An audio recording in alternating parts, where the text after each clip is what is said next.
Hello, hello, everyone. Happy Thursday. While we are taking a break from politics after successfully losing a gubernatorial campaign, I am all politicked out for a little while. But I think we're going to talk a little bit about something that, some might argue is exactly like politics. We're going to talk about cults today. And this is part of my Disenraged series of conversations just about the human experience and different attributes that are, maybe not talked about all that often. Now, the idea for this series actually came up, or this conversation in particular actually came up maybe a while ago now, when 7 days in Vermont. You guys remember back when I broke the news about the schools in Burlington, Vermont, transing the kids in the 5th grade? Well, progressive newspaper 7 Days didn't like that so much, and they wrote this whole hit piece on me called "After Online Trainings Were Mocked, Educators Rally Around LGBTQ Youth." And in the very first sentence of this, they said, on April 1st, online content creator and self-described unwoke cult leader Carlin Borisenko cracked open an Imperial peanut butter stout, settled in for her Friday night happy hour. Possibly the best description of me that has ever occurred in the media ever. So I am an official media-sanctioned cult leader. And so I thought, what better way to do? Listen, you guys know me. If I'm going to do something, I'm going to do it right. And if I'm actually leading a cult, as the media suggests, I want to make sure I'm building the best cult that I can build. And so I have two amazing and incredibly handsome gentlemen here today to help me. So welcome, Aaron and Andrew, to the stream. I'm really glad you're here. Oh, thanks for having us. Thank you very much. Gentlemen, I just wanted to kind of open it up. So Aaron, would you say that Scientology is a cult? Would you classify it as a cult? Oh, yeah, without question. Yeah. And Andrew, you have interviewed people in all sorts of different types of cults all over the place, right? Yeah. So what makes for an effective cult? What are the good ones that really kind of suck people in and get them endeared to their glorious cult leader so that they never leave, and they leave all their friends and family behind, and they give how do I get people to give me all their money is really the question. That's really interestingly put. And the reason is, while I was starting this whole channel and interview, it wasn't just cult people, but it's become a little bit more like people who've been in cults, or people, who have started their own cults, or whatever it might be.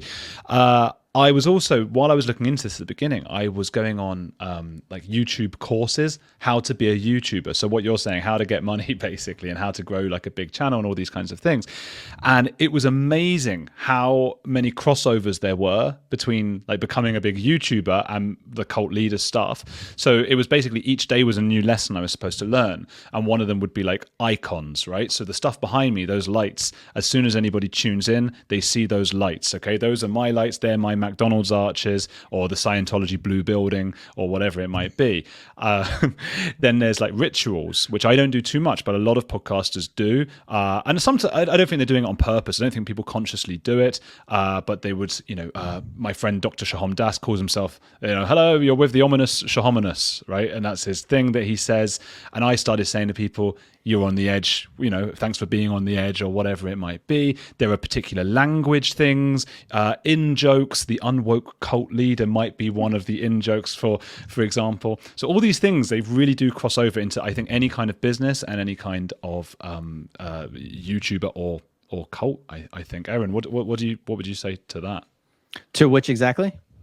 To everything, to YouTubers being. Aaron wasn't listening. No, I'm joking. Well, no, I was. But if I thought maybe there was one final point you made that you're asking me to respond to. I mean, the first thing you got to do is make sure none of your members think they're in a cult, because that is one thing all cults have in common. None of them think they're in a cult, and that is. I think that ship has sailed. They're all congratulating themselves on being in the cult right now. Yeah. If you think you're in a cult, you're probably not. No, I don't know. I'm not sure it works that way. There's my answer for, well, I guess there's two different things. You're asking what would make it a cult.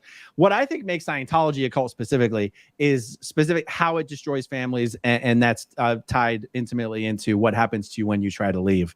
That's more of approaching the answer from a very personal perspective. If Scientology didn't destroy families, I'd have to figure out what really is objectionable about Scientology beyond maybe other organized religion. Maybe if all organized religion is objectionable, fine. And yet what is uniquely destructive about Scientology is the effect it has on the family unit. Now there's the real answer, like from Steve Hassan's book, Combating Cult Mind Control, that goes back to what he calls the BITE model. And I think I've got these items correct. It's behavior, controlling your behavior, controlling your access to information, controlling your thoughts, and controlling your emotions. And I think one of the most obvious red flags is when the organization tries to control what information its members are allowed to have access to about the organization. I mean, you're pretty much in a cult right there.